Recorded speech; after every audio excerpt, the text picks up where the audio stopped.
नमस्कार विद्यार्थी मित्रांनो, मी अक्षय गोरे. आजच्या व्हिडिओमध्ये आपण TET 2024साठी नागरिकशास्त्र हा विषय पाहणार आहोत. तर नागरिकशास्त्र हा विषय 6वी ते 8वी पर्यंतचा आपल्या TETच्या परीक्षेमध्ये विचारला जातो. तर TET 2024साठी आत्ताचा व्हिडिओ सर्वात जास्त स्कोर देणारा व्हिडिओ असणार आहे.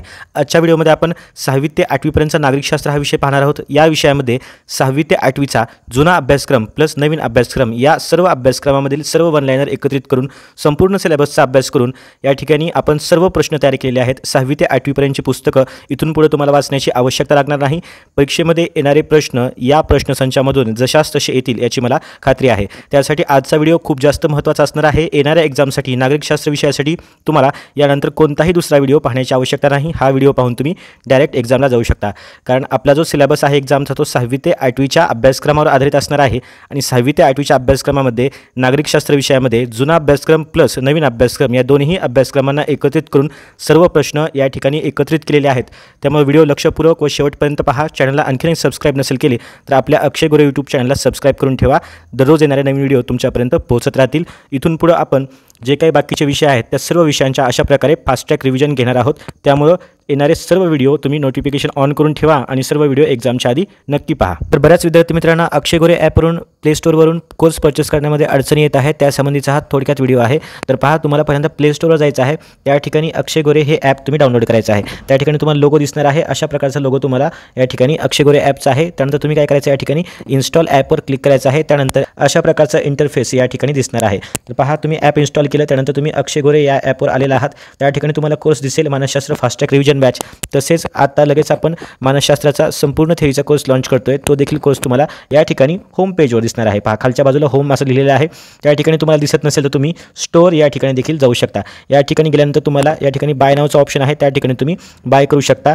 जर तुम्हाला तो ऑप्शन दिसत नसेल तर तुम्ही काय करायचं आहे, सिम्पली या ठिकाणी पहा, दोन कोर्सेस आहेत, फास्ट ट्रॅक रिव्हिजनचा कोर्स आणि संपूर्ण मानसशास्त्र फास्ट ट्रॅक रिव्हिजनचा कोर्स.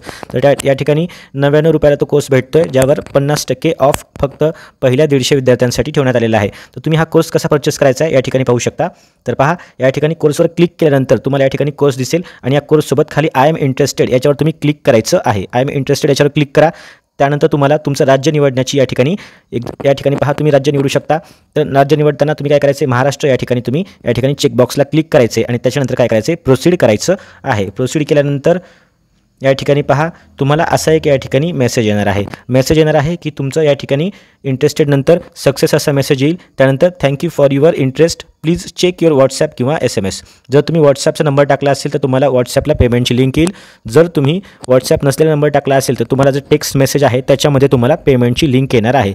त्यानंतर तुम्हाला समजा टेक्स्ट मेसेज असेल तर अशा प्रकारचा मेसेज येईल. पहा, या ठिकाणी हा मेसेज येईल आणि यासोबत ही लिंक असणार आहे. या लिंकवर तुम्ही क्लिक करायचं आहे.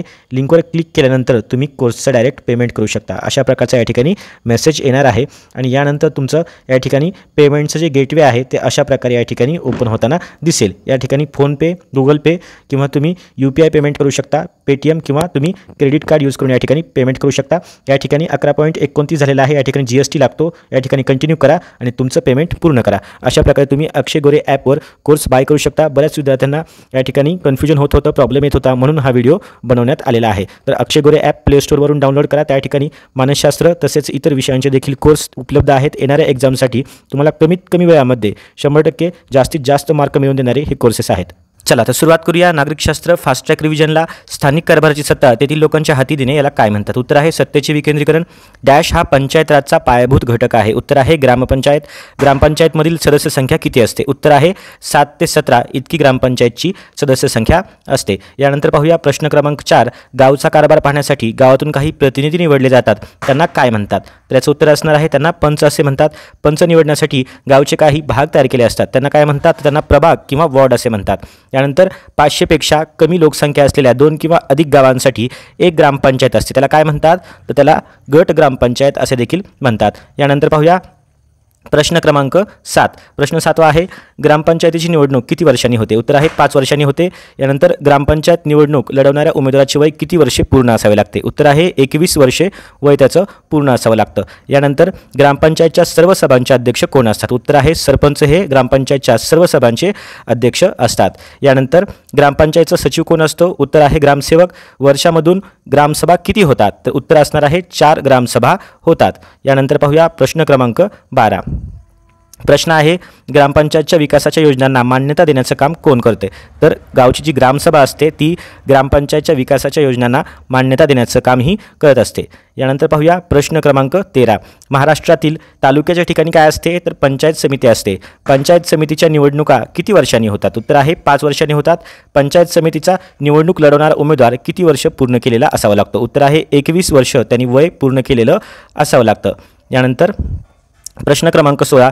पंचायत समितीच्या बैठका कोणाच्या अध्यक्षतेखाली चालतात? उत्तर आहे सभापतींच्या अध्यक्षतेखाली चालतात. ठीक आहे, पंचायत समितीचे सभापती. यानंतर पंचायत समितीचा प्रशासकीय प्रमुख कोण असतो? उत्तर असणार आहे गट विकास अधिकारी, त्याला आपण BDO असं म्हणतो. यानंतर पहा, गट विकास अधिकाऱ्याची नेमणूक कोण करते? तर गट विकास अधिकाऱ्याची नेमणूक ही राज्य शासनाकडून केली जाते.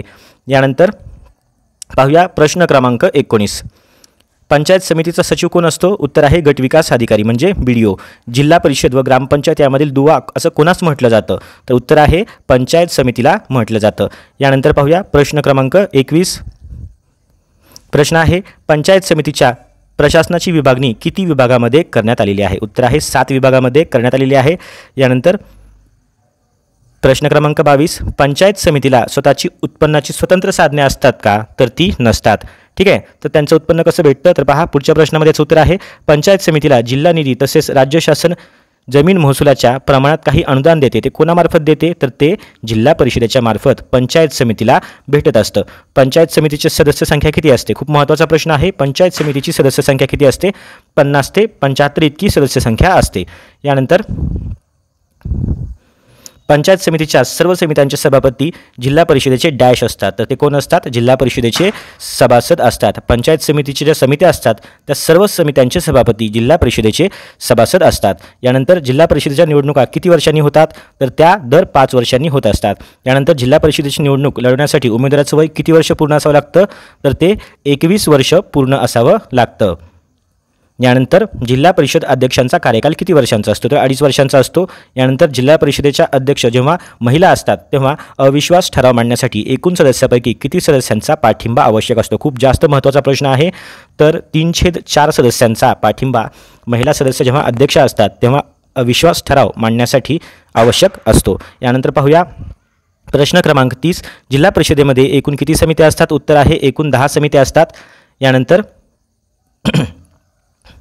प्रश्न क्रमांक 31. जिल्हा परिषदेमध्ये सर्वात महत्त्वाची समिती कोणती असते? खूप महत्त्वाचं आहे. स्थायी समिती असते.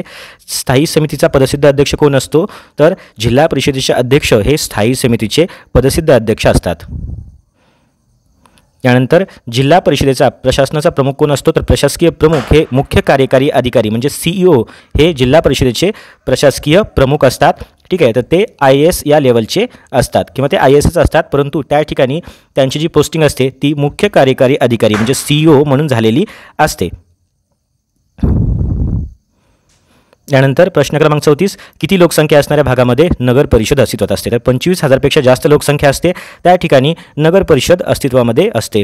महाराष्ट्रातील नगर परिषदाचे वर्गीकरण कसं केलेलं आहे? तर अ, ब आणि क दर्जाच्या नगर परिषदा अशा प्रकारे या ठिकाणी नगर परिषदांचं वर्गीकरण महाराष्ट्रामध्ये केलेलं आहे.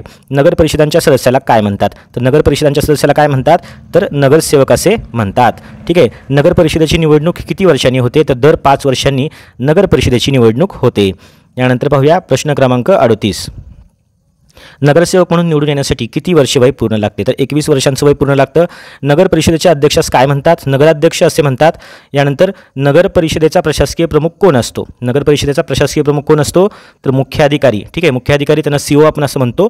मुख्याधिकारी हे नगर परिषदेचे प्रशासकीय प्रमुख असतात. मुख्याधिकाऱ्यांची निवड कशी होते? तर त्यांची निवड MPSC मार्फत म्हणजे महाराष्ट्र लोकसेवा आयोगामार्फत होते. मुख्याधिकाऱ्यांची निवड कोण करतं? तर राज्य शासन करतं. MPSC मार्फत करतं आणि राज्य शासन त्यांची निवड करत असतं. यानंतर कटक मंडळावर कोणाचं नियंत्रण असतं? तर लक्षात ठेवा, कटक मंडळावर केंद्र शासनाच्या संरक्षण मंत्रालयाचं नियंत्रण असतं. यानंतर भारतात सर्वप्रथम कोणती महानगरपालिका स्थापन झाली? तर मुंबई महानगरपालिका स्थापन झाली होती. महानगरपालिका स्थापन होण्यासाठी शहराची लोकसंख्या किती असावी लागते? तर 3 लाखांपेक्षा जास्त शहरांची लोकसंख्या ही असावी लागते. महानगरपालिकेच्या सदस्यांना काय म्हणतात? पहा त्यांना काय म्हणतात, नगरसेवक असे म्हणतात. महानगरपालिका सदस्य होण्यासाठी उमेदवाराचे वय किती वर्षे पूर्ण लागते? उत्तर आहे 21 वर्षांचं वय त्या सदस्यांचं पूर्ण असायला पाहिजे. यानंतर महापौर व उपमहापौर यांचा कार्यकाल किती असतो? 2.5 वर्षांचा असतो. जिल्हा परिषद अध्यक्षांचा जेवढा असतो तेवढाच यांचा पण असतो. महानगरपालिकेचे प्रशासकीय प्रमुख कोण असतात? तर आयुक्त असतात, ते एक IAS असतात. ठीक आहे. चला प्रश्न क्रमांक 50 पाहूया. संसदीय शासन पद्धती कोणत्या देशामध्ये विकसित झाली? तर इंग्लंड या देशामध्ये संसदीय शासन पद्धती विकसित झालेली आहे. तर मित्रांनो हे जे प्रश्न आहेत ते मी मनाने घेतलेले नाहीत, तर 6वी ते 8वीचा जुना सिलेबस प्लस 6वी ते 8वीचा नवीन सिलेबस या सिलेबसमधून घेतलेले प्रश्न आहेत. त्यामुळे फक्त जनरल नॉलेजसाठी किंवा स्पर्धा परीक्षांचे प्रश्न मी एकत्रित केलेले नाहीत, तर संपूर्ण शालेय ज्ञानमधले हे प्रश्न आहेत. त्यामुळे TETच्या परीक्षेला आपल्याला शालेय अभ्यासक्रमावरच आपल्याला प्रश्न येतात. जर तुम्ही पोलीस भरती किंवा इतर स्पर्धा परीक्षा देत असाल तरी देखील हा संपूर्ण व्हिडिओ, या व्हिडिओमधील प्रश्न तुम्हाला एक्झाममध्ये जशास तसे येण्याची शक्यता आहे. त्यामुळे व्हिडिओ लक्षपूर्वक आणि शेवटपर्यंत पहा. तुम्हाला यानंतर परत नागरिकशास्त्र हा विषय 6वी ते 8वीसाठी अभ्यासण्याची गरज लागणार नाही. ठीक आहे. तर पहा प्रश्न क्रमांक 51, केंद्रीय शासन यंत्रणेच्या कायदेमंडळाला काय म्हणतात? तर संसद असे म्हणतात. यानंतर संसद कोणत्या घटकांनी तयार होते? महत्त्वाचा प्रश्न आहे. संसद कोणत्या घटकांनी तयार होते? तर पहा राष्ट्रपती, लोकसभा आणि राज्यसभा. अध्यक्षीय शासन पद्धती कोणत्या देशामध्ये आहे? तर अमेरिका या देशामध्ये अध्यक्षीय शासन पद्धती आहे. यानंतर भारतीय संसदेची निर्मिती कशाच्या आधारावर केलेली आहे? तर संविधानाच्या आधारावर भारतीय संसदेची निर्मिती केलेली आहे. भारतीय संसदेचे कनिष्ठ आणि प्रथम याच्यामध्ये कन्फ्यूज होऊ नका. पहा भारतीय संसदेचं कनिष्ठ आणि प्रथम सभागृह कोणतं आहे? तर ते लोकसभा असणार आहे. प्रथम सभागृह कोणतं? लोकसभा. आणि कनिष्ठ सभागृह कोणतं? लोकसभा. व्यवस्थित लक्ष द्या, कन्फ्यूज होऊ नका लोकसभा आणि राज्यसभेमध्ये. ठीक आहे. व्यवस्थित लक्ष द्या. एकदाच तुम्ही व्हिडिओ बघा, त्याच्यानंतर तुम्हाला हे सगळे जे पॉईंट आहेत ते पॉईंट कन्फ्यूज करणार नाहीत. ठीक आहे. MPSCची एक्झाम असू द्या, स्पर्धा परीक्षा असू द्या, या सर्व स्पर्धा परीक्षामध्ये तुम्हाला या सर्व बेसिक गोष्टी माहिती असल्याशिवाय तुम्ही पुढचा अभ्यास करू शकणार नाही. त्यामुळे राज्यशास्त्र हा विषय तुम्हाला अभ्यासाचा असेल तर आपल्याला शालेय ज्ञान असलं पाहिजे. 6वी ते 8वीच्या पुस्तकांचा संपूर्ण अभ्यास असला पाहिजे. त्यासाठी जुना सिलेबस आणि नवीन सिलेबस आपण या ठिकाणी एकत्रित केलेला आहे. अशाच प्रकारे आपण अक्षय गोरे आपलं जे ॲप आहे त्या ॲपवर देखील फास्ट ट्रॅक रिव्हिजन घेत आहोत. त्याच्यामध्ये आपण वेगवेगळे कोर्सेस लॉन्च करत आहोत आणि ते देखील फक्त नाममात्र फीसमध्ये. जो आपला सिलेबस आहे, ठीक आहे, जे शालेय ज्ञान आहे किंवा मानसशास्त्र आहे, मराठी विषय आहे, या विषयांसाठी एक्झामला यादीच्या वर्षी कशा प्रकारचे प्रश्न आले, इथून पुढं आपल्याला कशा प्रकारच्या ज्या नोट्स बनवायच्या आहेत त्या सर्व नोट्स बनवून आपण त्या ठिकाणी त्या कोर्सेसमध्ये दिलेल्या आहेत. ठीक आहे. तुम्हाला जर इंटरेस्टेड असाल तर तुम्ही नक्कीच अक्षय गोरे हे ॲप आपलं प्ले स्टोअरवर जाऊन डाउनलोड करा. त्या ठिकाणी फ्री टेस्ट 25पेक्षा जास्त फ्री टेस्ट TETसाठी दिलेल्या आहेत, ज्या की शालेय ज्ञानावर आधारित आहेत. राज्यशास्त्र, इतिहास, भूगोल, त्याच्यानंतर मराठी विषय किंवा बालमानसशास्त्र विषय या सर्व विषयांच्या नोट्स तसेच विज्ञान या विषयाच्या टेस्ट ज्या आहेत त्या ठिकाणी अपलोड केलेल्या आहेत. ठीक आहे. तर ते तुम्ही पाहू शकता. जर तुम्हाला या ठिकाणी यूट्यूबवर व्हिडिओ पाहायचे असतील तर नक्कीच आपल्या चॅनलवर 800पेक्षा जास्त व्हिडिओ आपण अपलोड केलेले आहेत. त्यातले 300 ते 400 व्हिडिओ हे TETच्या एक्झामच्या संबंधी आहेत. तुम्ही नक्की प्लेलिस्टमध्ये पाहू शकता. त्याच्यामुळे तुम्हाला कुठल्याही प्रकारचं या ठिकाणी जास्त टाईमपास केला जात नाही किंवा तुम्हाला असं सांगितलं जात नाही की तुम्ही प्रत्येक व्हिडिओ आपला बघितला पाहिजे. मी व्हिडिओ बघताना देखील सांगतो तुम्हाला की या व्हिडिओमधून नेमकं काय कव्हर होणार आहे. ठीक आहे. आपण या व्हिडिओचे 2-3 पार्ट बनवू शकलो असतो, परंतु आपण डायरेक्टली या ठिकाणी 6वी ते 8वीचं एकत्रित करून तुम्हाला सर्व प्रश्न दिलेले आहेत. यानंतर तुम्ही नागरिकशास्त्र या विषयाचा कुठलाही व्हिडिओ बनवू नका. ठीक आहे. तर आपण जरी व्हिडिओ बनवला तर देखील तुम्हाला पाहण्याची आवश्यकता लागणार नाही, कारण परत आपण या विषयावर व्हिडिओ बनवत नाही. आपण फक्त एकाच वेळेस एका विषयावर व्हिडिओ बनवतो. त्याच्यामुळं तुमचा टाईमपास होणार नाही याची काळजी मी घेतलेली आहे. त्याच्यामुळे तुम्ही इतर विषयावर जास्त फोकस करू शकता. चला आता पुढे प्रश्न क्रमांक 56, लोकसभेची मुदत किती वर्षांची असते? 5 वर्षांची असते. लोकसभेची जास्तीत जास्त सदस्य संख्या किती?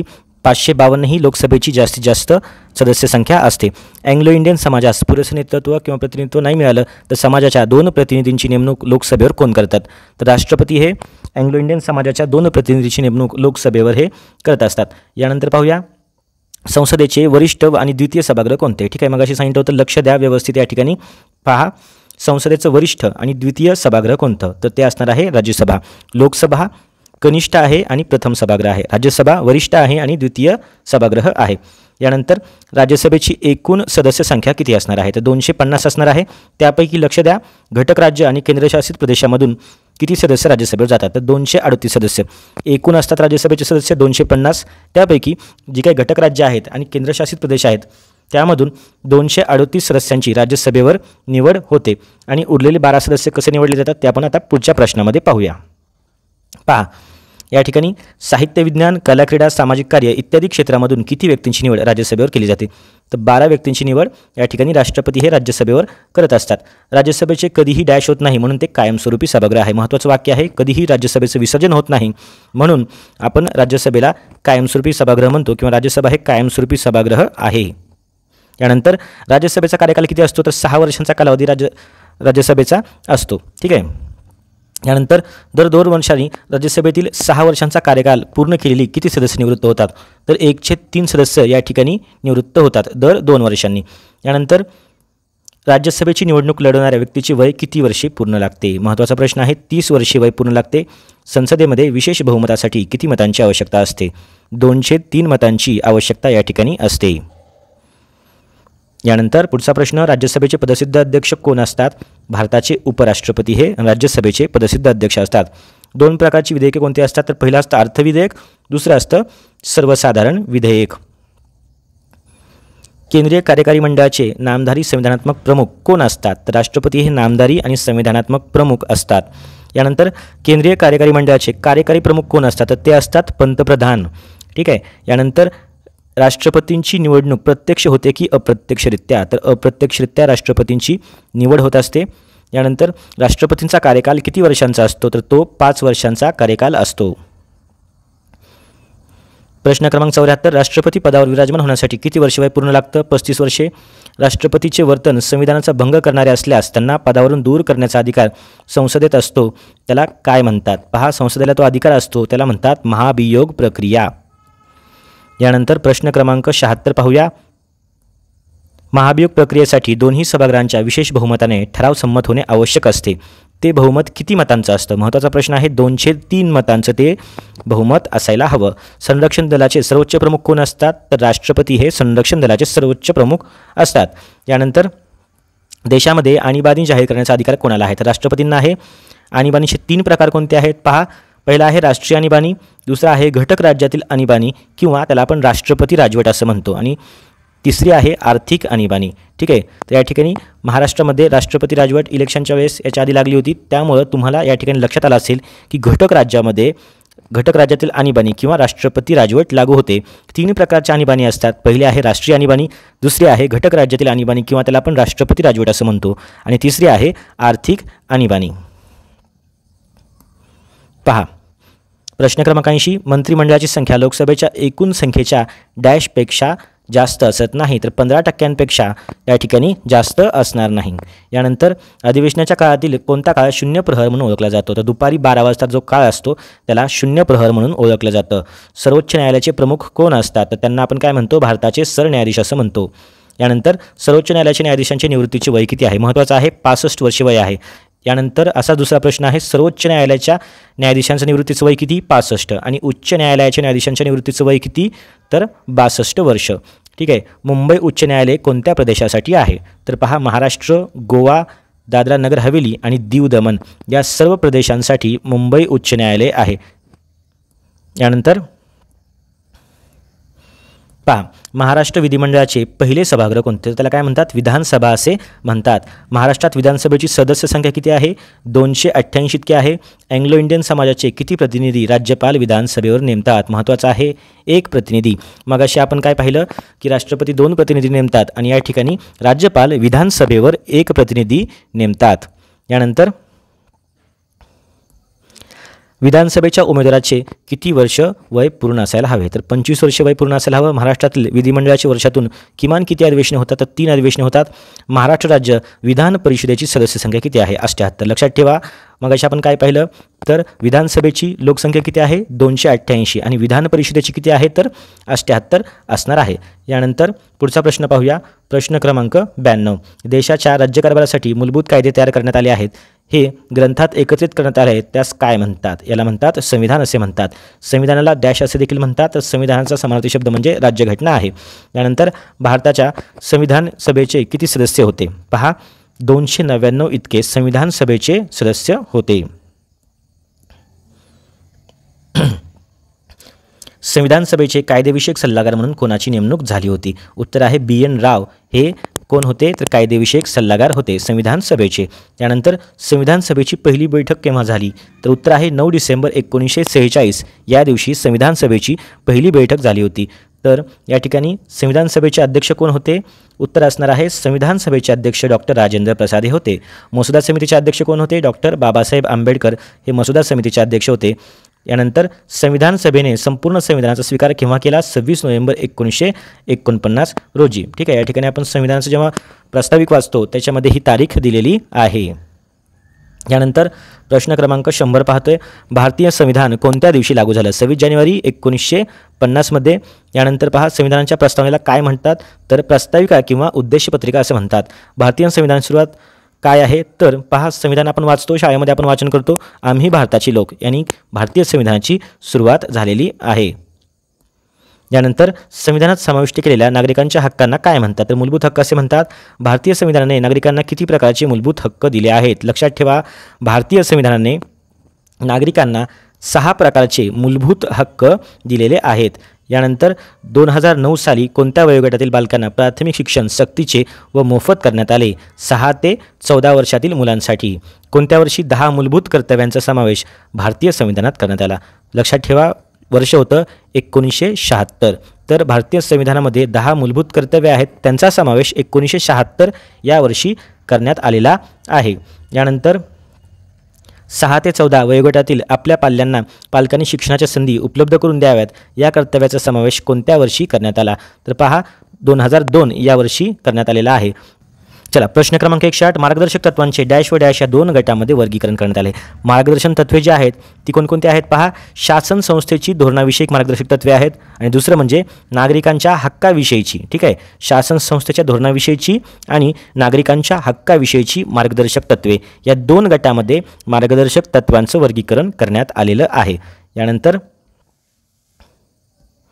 तर पहा या ठिकाणी आतापर्यंत एकूण किती पंचवार्षिक योजना राबवल्या आहेत तर 11 पंचवार्षिक योजना राबवलेल्या आहेत. संघ शासनाच्या कायदेमंडळास काय म्हणतात तर संसद असे म्हणतात. ठीक आहे, पंचवार्षिक योजनांचा प्रश्न चेंज होऊ शकतो. ठीक आहे, प्रत्येक 5 वर्षाला पंचवार्षिक योजना ही चेंज होत असते. आतापर्यंत 11 राबवण्यात आलेल्या आहेत. यानंतर पाहूया संसदेच्या कनिष्ठ सभागृहास काय म्हणतात. आपण पाहिलं होतं लोकसभा असे म्हणतात, संसदेचे वरिष्ठ सभागृह कोणता आहे तर राज्यसभा आहे. कनिष्ठ आणि वरिष्ठमध्ये कन्फ्यूज होऊ नका, लक्षात ठेवा इथून पुढे तुम्हाला कधीही प्रश्न विचारला तर त्याचं उत्तर आलं पाहिजे. संसदेचं कनिष्ठ सभागृह कोणतं, लोकसभा. संसदेचं वरिष्ठ सभागृह कोणतं, राज्यसभा. चला पहा संसदेच्या सदस्यांना काय म्हणतात तर पहा खासदार असे म्हणतात.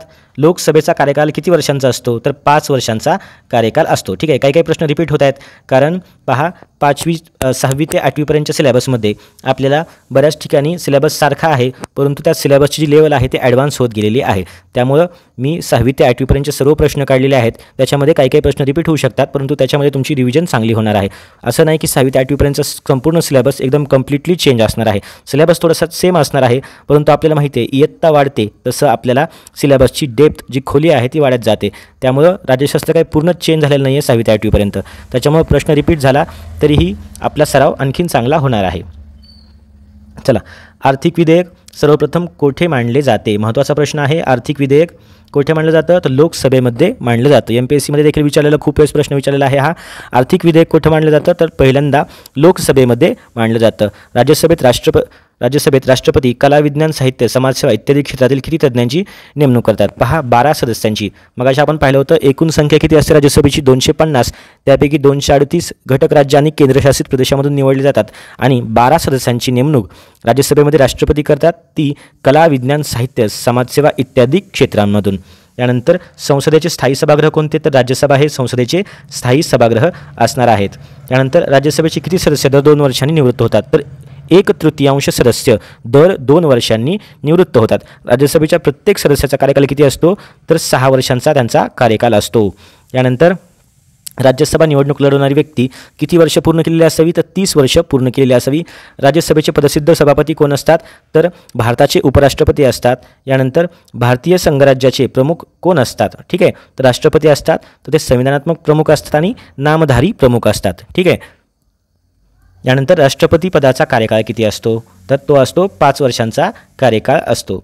यानंतर राष्ट्रपतींची निवडणूक लढवण्यासाठी वयाची किती वर्ष पूर्ण केलेली असावी? तर 35 वर्ष या ठिकाणी पूर्ण केलेली असावी. राष्ट्रपतीकडून संविधानाचा भंग झाला तर त्यांना दूर करण्यासाठी कोणती प्रक्रिया राबवली जाते? तर त्यांना पदावरून दूर करण्यासाठी महाभियोग ही प्रक्रिया राबवली जाते. पंतप्रधान व केंद्रीय मंत्रिमंडळ यांची नेमणूक कोण करतात? महत्त्वाचा प्रश्न आहे.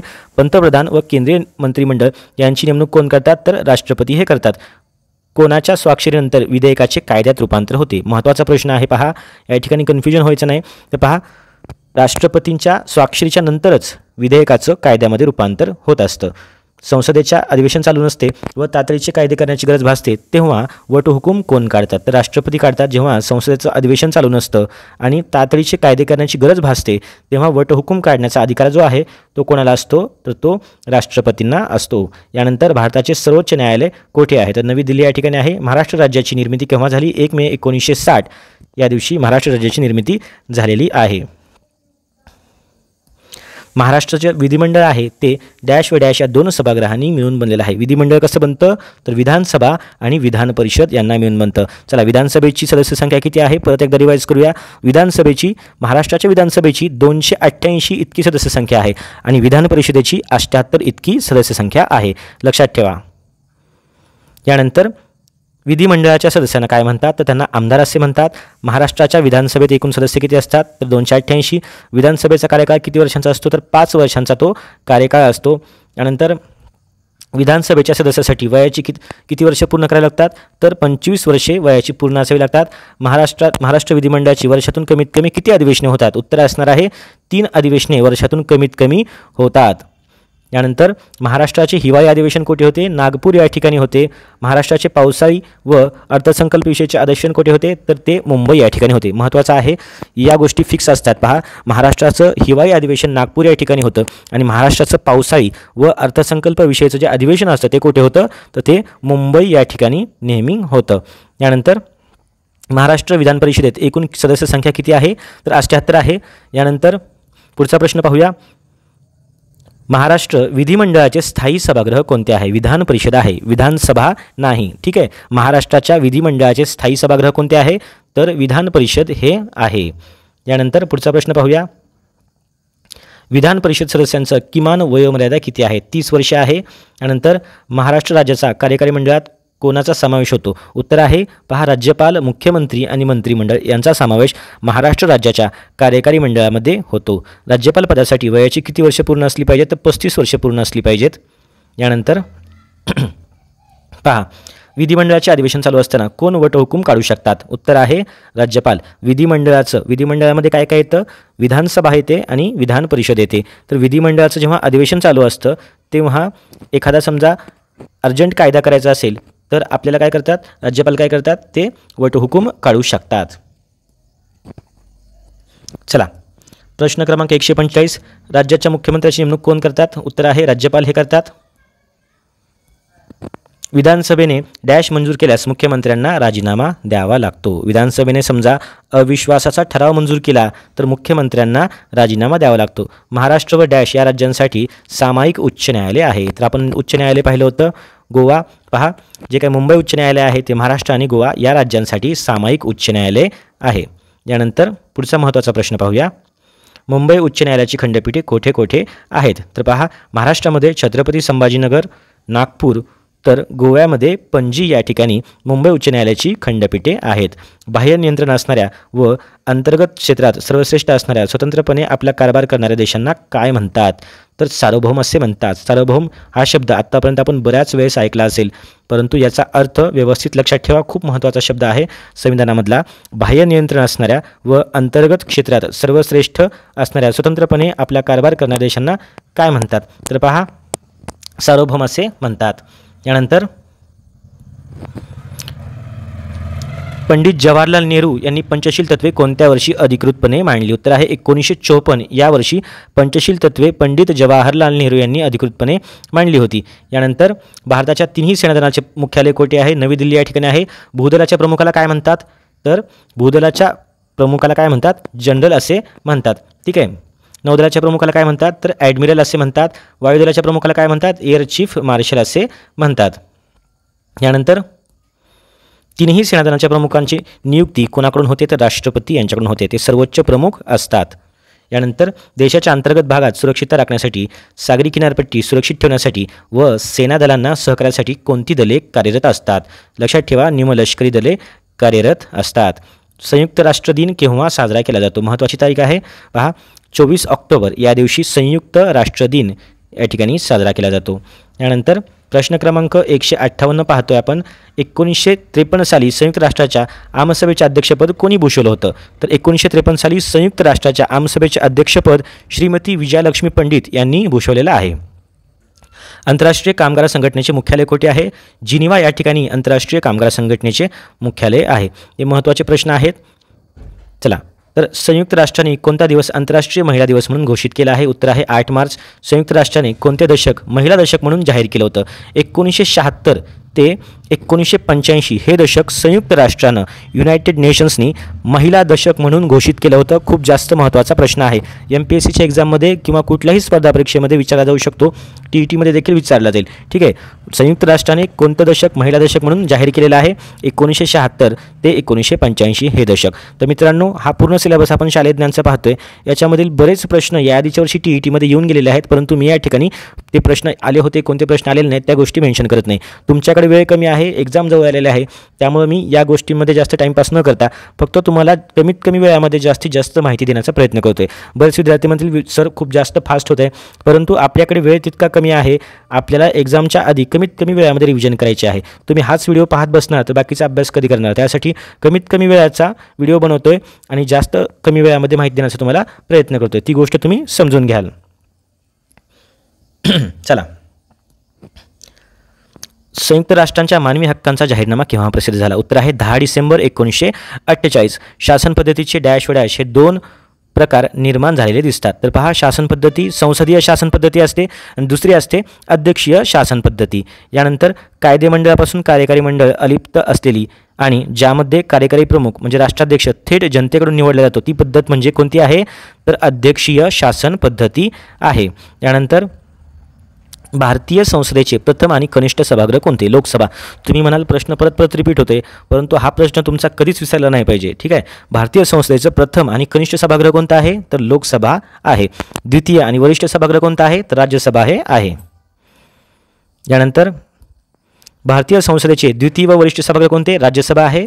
संसदेच्या सभागृहात सादर केली जाणारी विधेयके मुख्यतः डॅश व डॅश हे 2 प्रकारचे असतात. पहा, विधेयक एकतर अर्थविधेयक असतं किंवा सर्वसाधारण विधेयक असतं. मगाशी आपण पाहिलं की अर्थविधेयक प्रथम कोठे सादर केलं जातं? तर ते प्रथम लोकसभेमध्ये सादर केलं जातं. यानंतर राष्ट्रपतीची निवड भारतीय जनतेकडून डॅश होते, अप्रत्यक्षरित्या होते. ठीक आहे, प्रत्यक्षरित्या निवड होत नाही. भारताचे सरन्यायाधीश डॅश न्यायालयाचे प्रमुख असतात. तर सर्वोच्च न्यायालयाचे प्रमुख असतात. भारताच्या सरन्यायाधीशांनी व अन्य न्यायाधीशांची नेमणूक कोण करतात? तर राष्ट्रपती यांच्याकडून भारताच्या सरन्यायाधीशांची व अन्य न्यायाधीशांची नेमणूक केली जाते. यानंतर सर्वोच्च न्यायालयाच्या न्यायाधीशांचे सेवानिवृत्तीचं वय किती? खूप महत्त्वाचा प्रश्न आहे. सर्वोच्च न्यायालयाचे न्यायाधीश 65व्या वर्षी रिटायर होतात. उच्च न्यायालयाचे न्यायाधीश हे 62व्या वर्षी रिटायर होतात. सध्या आपल्या देशात एकूण उच्च न्यायालय किती आहेत? तर 25 आहेत. ठीक आहे, जर तुम्ही काही दिवसांनी व्हिडिओ पाहिला त्याची संख्या चेंज होऊ शकते. हे आपण स्टेट बोर्डमधून घेतलेलं आहे. उच्च न्यायालयांची संख्या ही चेंज होऊ शकते, परंतु या ठिकाणी पहा सध्या आपल्या देशामध्ये किती उच्च न्यायालय आहेत? तर 25 आहेत. चला, प्रश्न क्रमांक 174. भारतातील कायदा पद्धतीच्या डॅश व डॅश या 2 प्रमुख शाखा आहेत. तर दिवाणी कायदा असतो आणि दुसरा असतो फौजदारी कायदा. यानंतर लोकसभेच्या निवडणुका झाल्यानंतरच्या पहिल्या बैठकीत लोकसभेचे सदस्य आपल्यापैकी एकाची डॅश म्हणून निवड करतात आणि एकाची डॅश म्हणून निवड करतात. तर पहा, लोकसभेच्या जेव्हा निवडणुका होतात त्याच्यानंतर लोकसभेचे सदस्य त्यांच्यापैकीच एकाची अध्यक्ष म्हणून निवड करतात आणि एकाची उपाध्यक्ष म्हणून निवड करतात. राज्यसभेचे संपूर्ण कामकाज यांच्या नियंत्रणाखाली चालवले जाते. तर राज्यसभेचं जे कामकाज आहे ते सभापतींच्या नियंत्रणाखाली चालवलं जातं. राज्यसभेचे एकूण सदस्य संख्या किती असते? तर राज्यसभेची एकूण सदस्य संख्या 250 असते. ठीक आहे, लोकसभेची सदस्य संख्या संविधानानुसार जास्तीत जास्त किती असू शकते? तर लोकसभेची सदस्य संख्या संविधानाच्या अनुसार 552 इतकी असू शकते. राज्यसभेची लक्षात ठेवा 250 आणि लोकसभेची 552. चला, यानंतर व्हीव्हीपॅटचा लॉंग फॉर्म काय आहे? तर याचा लॉंग फॉर्म आहे वोटर व्हेरिफायबल पेपर ऑडिट ट्रायल, असं त्याचा लॉंग फॉर्म आहे. ठीक आहे. यानंतर विधान परिषद सदस्य आपल्यातून डॅश आणि डॅश निवडतात. तर सभापती आणि उपसभापती हे विधान परिषदेचे सदस्य आपल्यामधून निवडत असतात. यानंतर विधान परिषदेच्या प्रत्येक सभासदाला किती वर्षाचा कार्यकाळ मिळतो? उत्तर आहे 6 वर्षांचा कार्यकाळ त्या ठिकाणी मिळतो. यानंतर संविधानातील मूलभूत हक्कांच्या संरक्षणाची जबाबदारी कोणावर असते? तर सर्वोच्च न्यायालयावर संविधानातील मूलभूत हक्कांच्या संरक्षणाची जबाबदारी असते. मंत्रिमंडळाचे निर्णय हे डॅशवर बंधनकारक असतात, तर सर्व मंत्र्यावर ते बंधनकारक असतात. पंतप्रधानांचा राजीनामा हा डॅश राजीनामा मानला जातो. पहा, पंतप्रधानांनी जर राजीनामा दिला तर बाकीच्या मंत्रिमंडळाने जरी राजीनामा नाही दिला तरी देखील जेव्हा पंतप्रधान राजीनामा देतात तेव्हा त्यांचा राजीनामा हा सर्व मंत्रिमंडळाचा राजीनामा समजला जातो. सर्व मंत्रिमंडळाला देखील राजीनामा द्यावाच लागतो. प्रश्न क्रमांक 185, कोणत्याही व्यक्तीची तिच्या राज्यात डॅश म्हणून नेमणूक न करण्याचा प्रघात आहे? तर पहा, एखादा व्यक्ती आपल्याच राज्याचा आहे आणि त्या व्यक्तीची आपल्याच राज्यामध्ये राज्यपाल म्हणून नेमणूक न करण्याचा पद्धत आहे. ठीक आहे. तर मुख्यमंत्र्याचा राजीनामा हा डॅशचा राजीनामा असतो, तर सर्व मंत्रिमंडळाचा राजीनामा असतो. मुख्यमंत्र्यांनी राजीनामा दिला तर समजायचे की सर्व मंत्रिमंडळांनी राजीनामा दिलेला आहे. त्यानंतर कोणत्या घटनादुरुस्तीनुसार अँग्लो इंडियन सभासदासाठी आरक्षित जागा रद्द करण्यात आलेल्या आहेत? तर 104व्या घटनादुरुस्तीनुसार अँग्लो इंडियन सदस्यांसाठी आरक्षित जागा या रद्द करण्यात आलेल्या आहेत. यानंतर डॅश ही संविधानाचा अर्थ उकल करण्याची गुरुकिल्ली आहे. तर प्रस्ताविका जी आहे त्याच्यामधून संविधानाचा अर्थ उकल करता येतो. जात, धर्म, वंश, लिंग, संपत्ती आणि सामाजिक स्थान यावरती आधारित भेद न करणे म्हणजेच काय आहे? सामाजिक न्याय आहे. सामाजिक न्याय याचा अर्थ समजून घ्या. जात, धर्म, वंश, लिंग, संपत्ती आणि सामाजिक स्थान यावर आधारित भेदभाव न करणे म्हणजे काय आहे? तर सामाजिक न्याय आहे.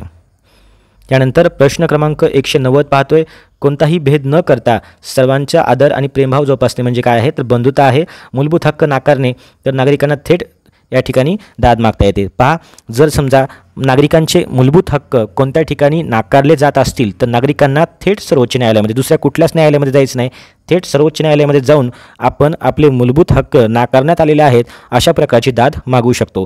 त्यानंतर देशाच्या राज्यकारभारासाठी खरी सूत्रे कोणाकडे असतात? तर पंतप्रधान आणि मंत्रिमंडळ यांच्याकडे राज्यकारभाराची खरी सूत्रे देशाची असतात.